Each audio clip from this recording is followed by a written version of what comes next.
Good afternoon. My name is Henrik Schytz. I'm a neurologist and I'm chair of the Education Committee. Today, I'm happy to invite Professor Arne May. Hi, Arne. How are you? Hi, Henrik. How are you? Fine, thank you. Arne May, as you know, have been editor-in-chief of Cephalalgia for several years. Arne, for how many years has it been now? It's 7 years now. I'm nearing my end of my second term. It's quite a lot of time. Yeah. Yeah. And so that, of course, means that Professor Arne May has a lot of experience with being an editor-in-chief of Cephalalgia, and he knows everything about getting published, what to do and what not to do to get published in Cephalalgia. So today we'll have a talk about that, so that the audience will know more about how to approach Cephalalgia when wanting to be published. So let's start out with the basics. So when a researcher wants to do a project, a research project, I think that's where it should start.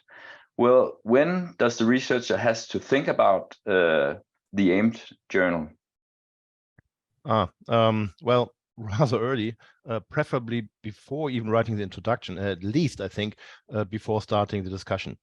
In principle, you have to ask yourself the question, who is your audience? Who will be, in the end, your readers? If you have a very specialized headache manuscript, then probably pain people will not be so interested because it's really, really down to headache. Then, of course, Cephalalgia reports, headache, and Journal of Headache Pain will be the target journals. If it's one step higher, so it may be interesting, it is interesting for headache people, but it may be even interesting for pain people as well. Then you can go for pain, European Journal of Pain, etc., etc. And if it's one level up, so it's not just interesting for headache people and not just even for pain people, but people in neurology or neuroscience, then you're aiming for brain neurology, European Journal neurology, etc.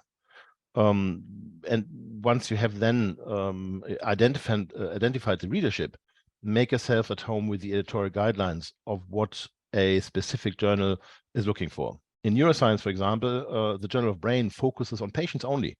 So if you have really, really good science, neuroscience, about the trigeminal system, but in healthy controls and no patients, they will not publish you. So every journal has a specific goal and audience, and you need to know whether your manuscript fits these goals. And if in doubt, contact the editorial staff at a given journal and ask whether your journal manuscript may be interesting. They need to have at least a draft, for example, the title, methods, and abstract. And some journals want to have a look at the whole manuscript. Yeah, that makes sense. So when somebody submits a manuscript, it can, of course, be rejected by the editor or the associate editor. But when we're lucky, we get the manuscript back with major revisions most often. And there are comments from reviewers, and I often think that the reviewers' comments make a lot of sense, and it can help improve the manuscript. So I think I try to see it as something positive. So, but I'm thinking, what would be your major recommendations for a researcher who needs to answer these reviewer comments?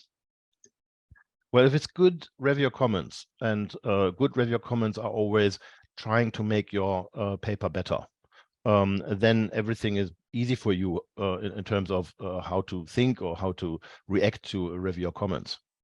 Sometimes you feel, this reviewer, because your manuscript is your baby, you worked for that for a year, and now you have the final manuscript and you really want to publish it, and then a reviewer comes up and tells you something, then it is perhaps my major recommendation would be to don't take it personal.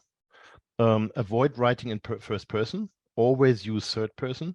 Never ever become personal. That's really important as a reviewer, but also as answering reviewers. And always remember, when a reviewer does not understand, then it is likely your reader won't understand as well. Maybe it's not that the reviewer didn't read it. Maybe he just couldn't understand it because you are so much into the issue that you somehow didn't clarify it enough. If reviewers ask for changes or clarifications, then these are usually worth changing the wording or adding the wording in the manuscript as well, not just in the point-to-point review answers. And if you disagree, you say that. Start the sentence with, we respectfully disagree, and then state your point. And even if you get a reject, don't take it personal. Turn around and send ASAP. Don't forget it and just in your drawer. That happened to me sometimes, that I'm also frustrated that I didn't look at it for half a year or so. Send it away. However, and that is really important, remember that the headache world is small. If your manuscript is rejected and you get reviewer comments, make sure you correct and change your manuscript as good as possible. If you just turn around and send without changing anything, that is, we say, Russian roulette. Yeah.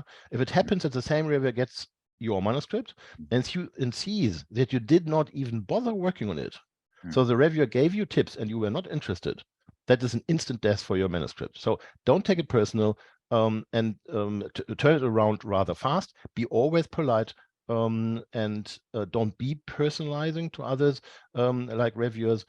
Take reviewers ernst, take them serious, and then your manuscript has a very good chance. Yeah.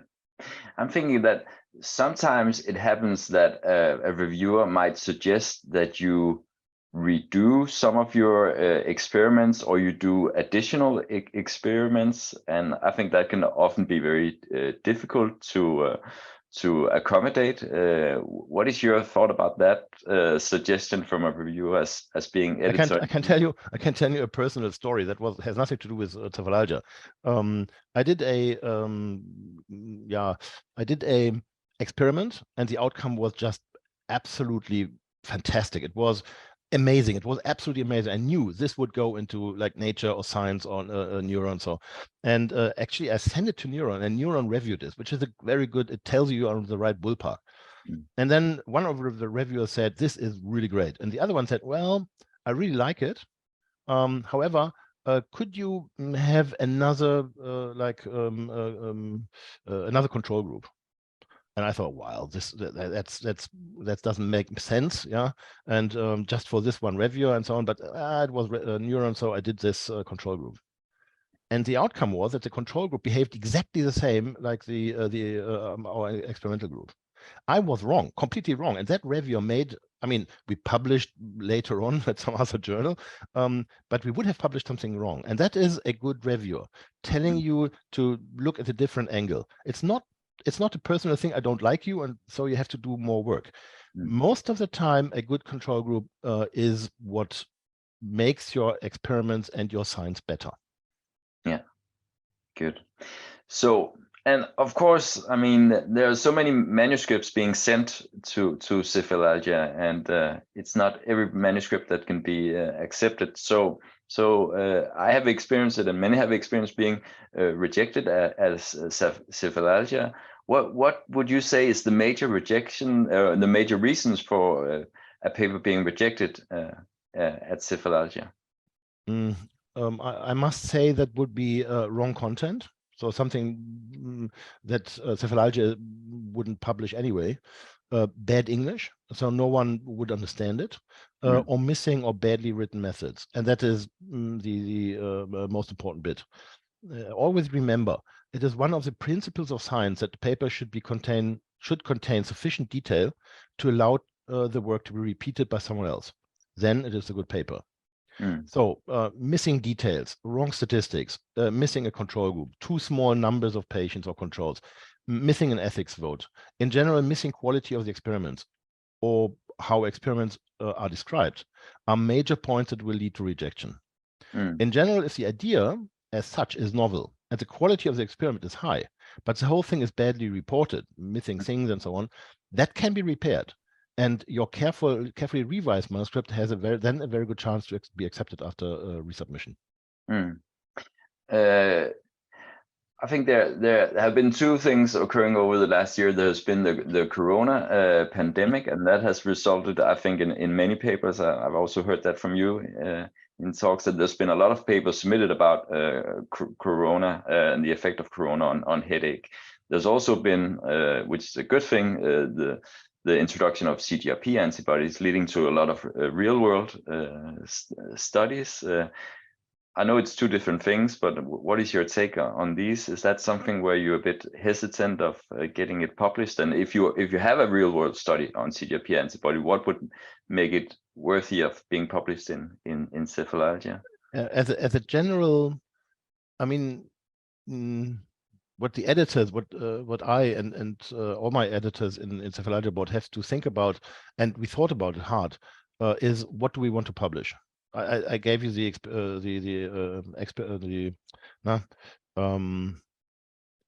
told you about a brain and that they are only interested in patient data.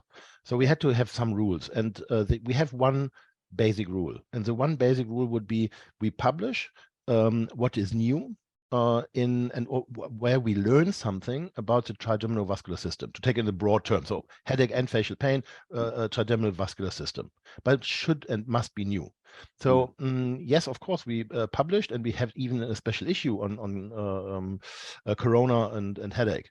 And after a while, then the people didn't find out something new. They could just show, and look here, in this specific subtown of a specific city, in a specific, we found corona as well. This is not new. This is just a me too. The same then with CGRP.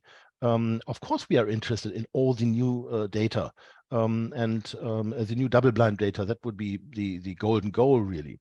And then everything that we learn about CGRP antibodies, how they work in, that's very important. Do they have side effects? I find that very important to report. However, if someone then comes up with like the 14th real-time data of 1 year of a single center of CGRP antibodies, and they find that they did work actually, what all the others found as well, that's rather unlikely to be even reviewed for Cephalalgia. It must be something new. It must be something where we learn something new about the trigeminal vascular system and or the medications that we use. Good. I think another publication type that you often see submitted for Cephalalgias is reviews, and I think they're an easy, and some may also say a good way of getting a publication. So what is your thought about reviews being submitted to Cephalalgias? We like reviews to be submitted to Cephalalgia. We even have this, as you know, special issues at least twice a year, which in the end contain of reviews for like secondary headaches or just migraine genetics or these like specific issues in headache. It is indeed true that reviews are generally highly cited, but there are rules as well. A review must be balanced and complete. And in general, a systematic review or a well-done meta-analysis is better than a narrative review. What I personally find critical is that in some areas, cluster headache, for example, we have more reviews than original research papers. This is an alarming signal, I think. In some areas, we may need more reviews, but in some, we need not another one, but actually well-done, high-quality research papers. And again, we need experiments that do, and that I find important to get out to authors. We need experiments that do not describe associations and then may shed light on something, but experiments that explain a mechanism on how pain commences or why a medication works. This is the goal. This is the first prize in medical research at all over. Explain why something is what it is. And Cephalalgia is definitely the right place to publish such research. Interesting. Good. Open reviews, that is something that's also being discussed. What is your take on that? Open reviews, also named, they are also named dynamic or interactive peer review, means that the identities of the reviewers are open to the authors to know. The idea behind that is fairness and transparency. And this is in contrast to the traditional peer review process where reviewers remain anonymous to anyone but the journal's editors.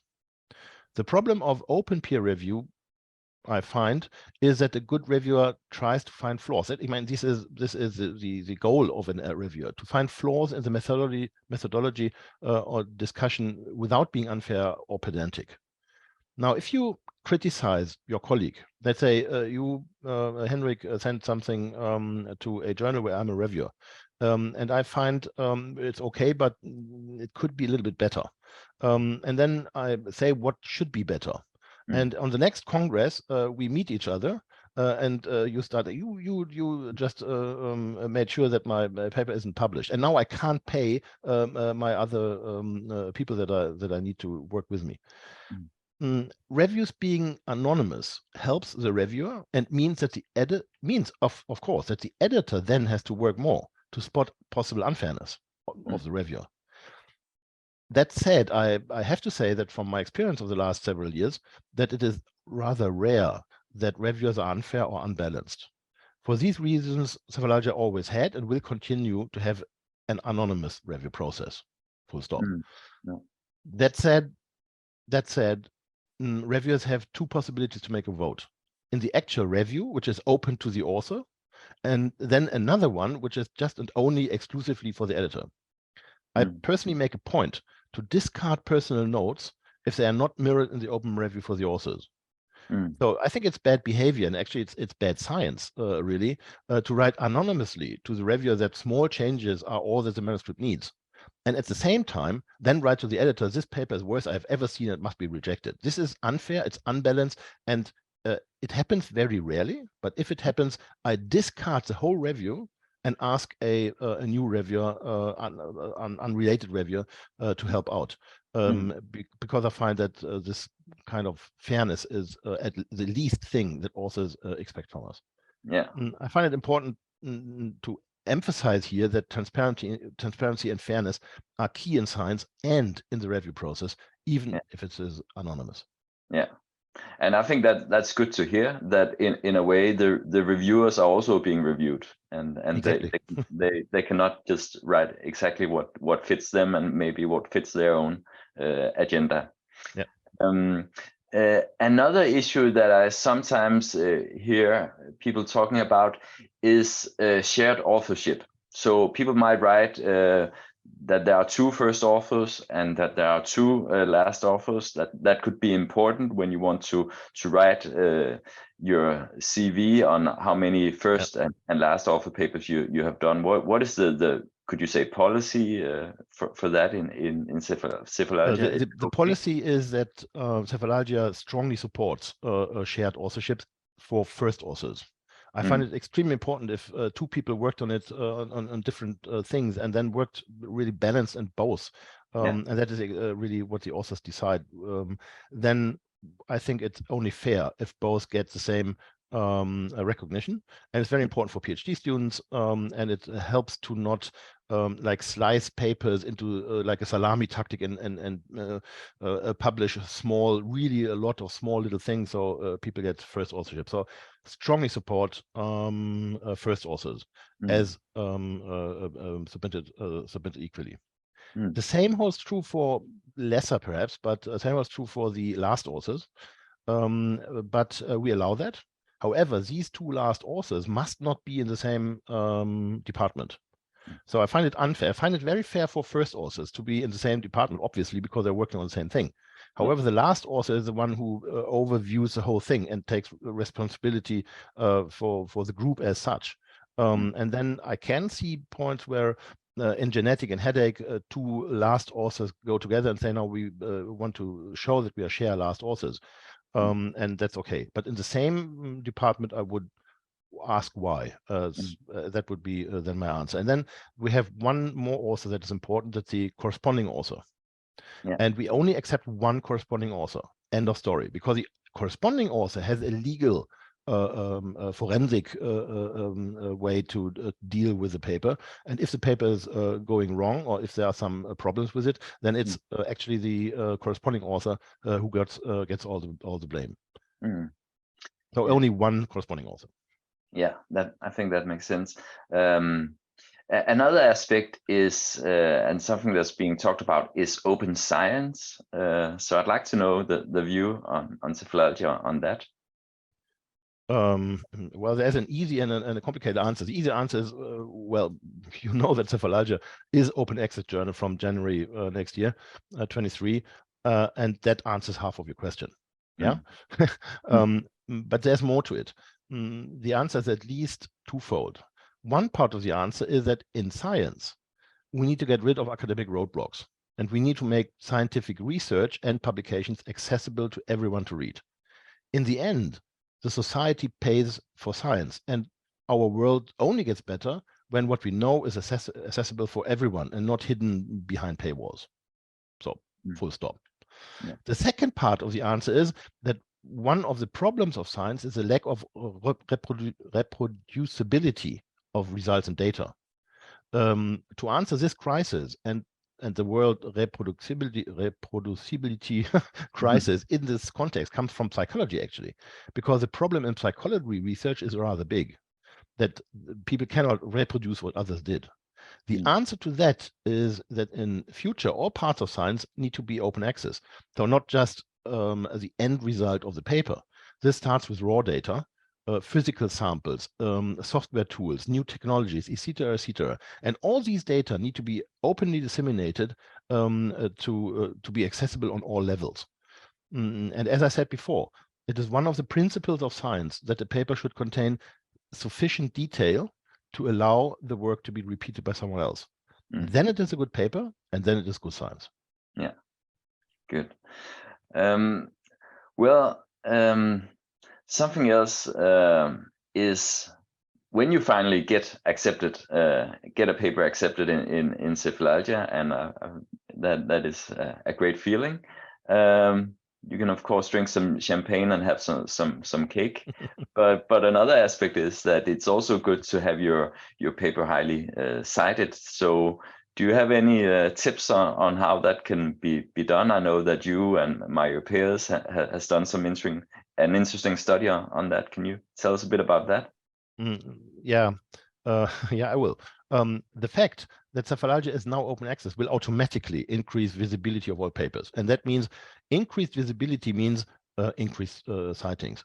But indeed, the authors themselves, so when you publish something somewhere, can increase visibility even more. And there are several possibilities to do that. The easiest way would be to think about keywords. Think about it. First of all, your manuscript must be findable. Otherwise, it will not be cited, right? For this, all authors are asked to create such keywords. And most people don't think about it, just write some words: migraine, headache, treatment, and so on. Let's say someone is interested in genetics and migraine. Then these two words, genetics and migraine, need to be in the keywords, so that search engines and this someone who wants to write about it can find it. One option is to make sure that words listed in the title are different words from keywords, as the title will also be found by search engines. So if your title already has migraine and genetics, then don't put migraine and genetics in the keyword. Put other words there, even if it's treatment, and even if your paper has not so much to do with treatment, but it could, and people could then be interested and then find it when they put in treatment and see that, oh, there's something about genetics. So that's a great opportunity, I think, at no costs. Think a bit about keywords that will help others to find your article. Another obvious tip is to spread the word. Make sure you go to conferences with posters, get involved with whoever stands in front of your poster and wants to read it. They may be your actually future reviewers. And think about it. You put a review, probably you put out a poster before you publish. So whoever is then standing in front of your poster may be one of your reviewers. Any question that such a person gives you, you should write down later when the person is gone. And then when you write the paper, answer that question. It's rather likely that your reviewers will have the same question. Now, if you have published already, then it's very important that you talk to everyone and tell them how important it is. At congresses and other talks, make sure that you stand up and ask questions. Become a reviewer. Become a reviewer for Cephalalgia. Gain visibility. And use social media, such as Mastodon, Twitter, Reddit, blogs, and the like. We could, and then comes the study by Mario Perez, we could recently show that publications that get this kind of advertisement, so we had a randomized study where we randomized half of what is published in Cephalalgia into this gets support with Twitter and F1000 and so on. And the other, that was a control group, did not get that support. And we could then show that publications that get this kind of advertisement for just 2 months are more cited 1 year and 2 years later than papers who were not advertised. That is amazing, isn't it? Yeah. I found it flabbergasting, really. The paper was published by Mario Perez in 2022 and was called The Effect of Altmetric Score on Manuscript Citations, a randomized control trial. Go onto the Cephalalgia site and check it out. It's really amazing. Yeah. And you know what? And did you notice, Henrik? I No? follow my own advice. I advertise my paper wherever I can. If I got you curious, you will have a look at the paper, and this will increase then the altmetrics. You tell to others, then others get interested, and in consequence, this one paper will be more cited in 2 years' time. Easy, really, isn't it? Yeah, and we all learn more. So I think that it's good for many reasons. Well, this has been so interesting to hear, Professor Arne May. Thank you so much for participating in this, and from the ITS Education Committee, we were so lucky that Arne has also said yes to do another 2 episodes. So we'll have an episode from the point of view of someone who's new in the field and wants to start publishing papers about headache. That would be with Olivia Begas de Heim. And she will also do an episode where she'll talk together with Arne May about this new open access format. So you will hear more about that in episodes to come. So thank you so much, and I hope you enjoyed it. Thank you very much. I did. Thank you, Henrik. Thank you.